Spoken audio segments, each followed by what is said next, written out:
Because of what happened in the second half in Blacksburg, and also because of what happened earlier in the day on Saturday in Atlanta, Clemson's got some hope.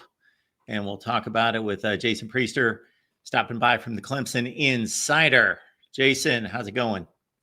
It's going pretty well, Mark. How about you? Doing pretty well.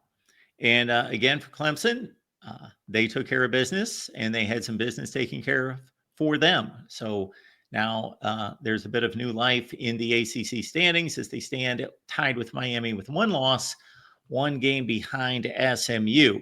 So no points on the scoreboard at halftime, 24 in the second half. What were you thinking at halftime, especially following the Louisville effort? Yeah, you watch the first half of that game, and you just continue to see some of the same things on the offensive side of the ball that you saw against Louisville. Just a lot of, just not a lot of cohesion, self-inflicted mistakes, dumb penalties. They didn't have a whole lot of trouble moving the ball at times. And then you'd get, you'd have the terrible holding call. Then you'd have a terrible decision by Cade that led to the intentional grounding. Another blocked field goal. That's 5 this season. What could go wrong on offense for Clemson in that first half did. They had, I think, 6 drops in that game. I think most of them came in the first half.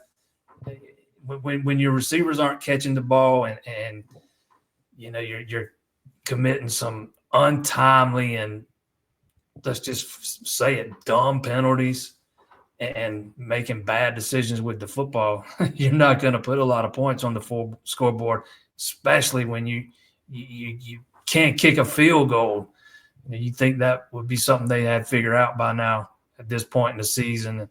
Clemson was down 2 starting offensive linemen in that game pretty quick, and I think it took them. I think it took them a little while to get going up front, but once they settled in, I thought they played pretty well in that second half for the most part. Okay, I'll stop you on the blocked field goal because we've got to talk about that. Because when that happens once in a blue moon for most teams, it's like, okay, we may need to look at something on film. Maybe somebody just made some kind of freakish play on the other side. We can't do anything about it that one time. But 5 of these? Oh, it's absolutely a problem. And the first 4, all on the left side of the protection. And that's right where Peter Woods usually is.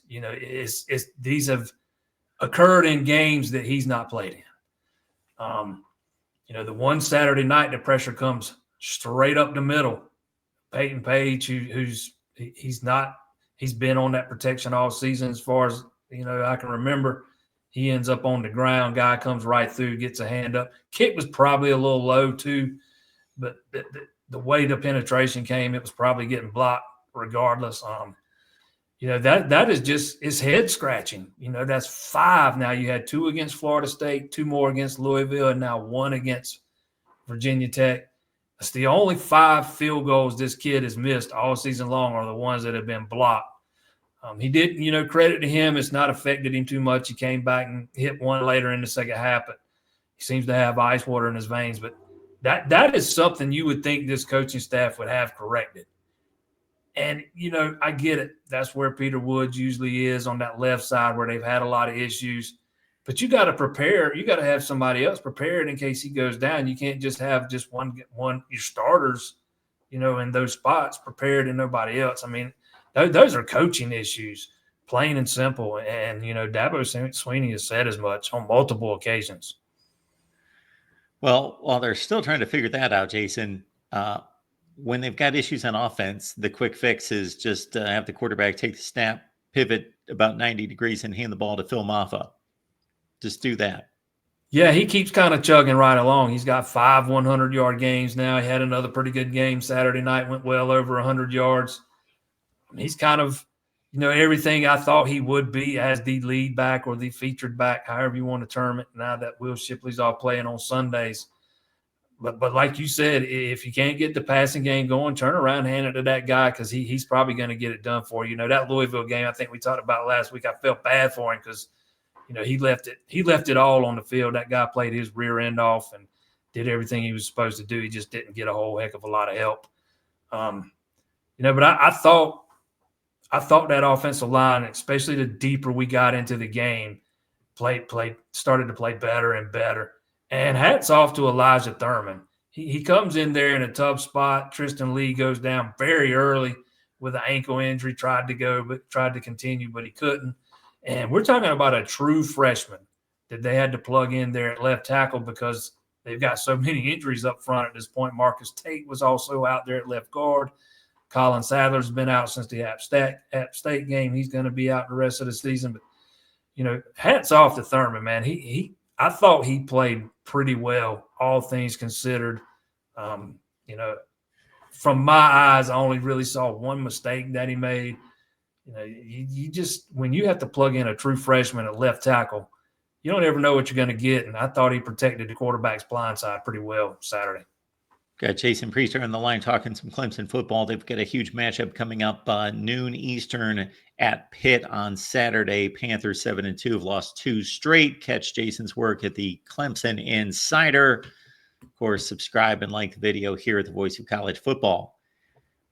How is the wide receiver rotation working out? I see that they had a couple big plays out of DJ Moore on Saturday, and Antonio Williams caught another 5 passes. Is all of that pretty well settled, or are we getting what we expected? Yeah, I think we're getting what we expected. Those freshman receivers have played more and more as we've gotten deeper into the season. Bryant Wesco, if you'll remember, he had an ankle injury there in the Florida State game, missed a couple of games, was back last week. To me, he's not looked like the same dude since. He had a couple of miscues the other night. He had a drop, one that hit him just dead in the gut. Would have been a big play. He had a crucial penalty on him. He also got held on a play that didn't get called. That was probably going to go for big yards, but he had one of those drops the other night. He also had a block on Jake Brenningstool's touchdown later in that game. If we want to call it a block, more like got in the way of the guy. That's an aspect he's still got to get better at. He'd probably be the first to tell you. TJ Moore, though, he's kind of settled into one of those spots. Last week against Louisville, we saw both those freshmen started. I can't remember if both of them started Saturday. They might have. But even if they don't, they rotate in and out pretty quick. Troy Stelato's kind of been a forgotten man in that room this year. He had a couple of big catches Saturday. And Antonio just continues to do what he does. He did have a drop Saturday too. But, when those guys, they've been pretty good for the most part this year. The last 2 weeks, they started to get a case of the dropsies, and it kind of affected everybody. TJ Moore had 2 Saturday. Again, Wesco had 1. Antonio had 1. I think Brenny still had 1. I think Maffa had 1 too. But when they catch the ball, and Cade's playing up to his potential, the offense has been pretty explosive when he doesn't kind of regress into some of the things we saw from him last year. And we saw some explosiveness again Saturday night. They had some big plays. One of them, I don't know if you saw it or not, it's been all over social media where Cade looks like he's sacked and gets his hand down to keep from going down, spins out, and he finds TJ Moore down there all by himself. But when those guys are catching the ball and not dropping it, and Cade's playing, the way we've seen, him be capable of playing, offense has been, far more good than bad. Well, Jason, if they're looking for somebody to bring down a tough catch, maybe they need to go to R.J. Mickens. That interception that he had is one of the darndest things I've ever seen. That was actually Ashton Hampton. Oh, that was Hampton. Okay. R.J. Mickens made the other pick. I got him confused just because Mickens is the bigger. I saw it live, but I just assumed it was Mickens. I don't know why. Another true freshman that got kind of, went in that game, and Jaden Lucas came out. I don't know if he tweaked that shoulder or they just saw something they didn't like and wanted to try Hampton again. They kind of been playing with him a little bit out there at times, not so much lately. He didn't play 1 snap against Louisville, first time he didn't play a defensive snap all season. But that's another true freshman that had himself a game. Like you said, you won't see many interceptions better than that one. But that's a guy that's probably you're talking about, a key component of the secondary when you start looking to next year and the year after, that guy's going to be out there. And speaking of R.J. Mickens, he has had a fantastic season on the back end of that defense. Clemson has had some issues at the other safety spot, but Mickens has been about as reliable as they come. It always helps to have that kind of veteran presence in that room, but he's had a really good year at a spot where, Clemson's had some issues at the other safety spots. And it seems like Sammy Brown is delivering. That was one of the biggest things to come out of this game. We kind of caught wind of it a couple hours before the game that Sammy was going to get his first start. Kind of broke that news before the game started. But Wes Goodwin goes away from the nickel or the 4-2-5, whatever you want to call it, that he's kind of employed most of the season. And Clemson comes out in a 4-3 base Saturday. Might have been about a half too late, but I'd have liked to see more of that against Louisville, the way they were gashing Clemson on the ground. But this was a high-powered Virginia Tech, rushing attack. Tootin, Drones, those guys have been really good running the ball, and I get it that both those guys are banged up coming in, but that was the Clemson defense I was expecting to see this season. That was what I was anticipating, and we've not seen much of it. We saw it Saturday night. I think Virginia Tech finished with 40 rushing yards, 1.9 yards per carry.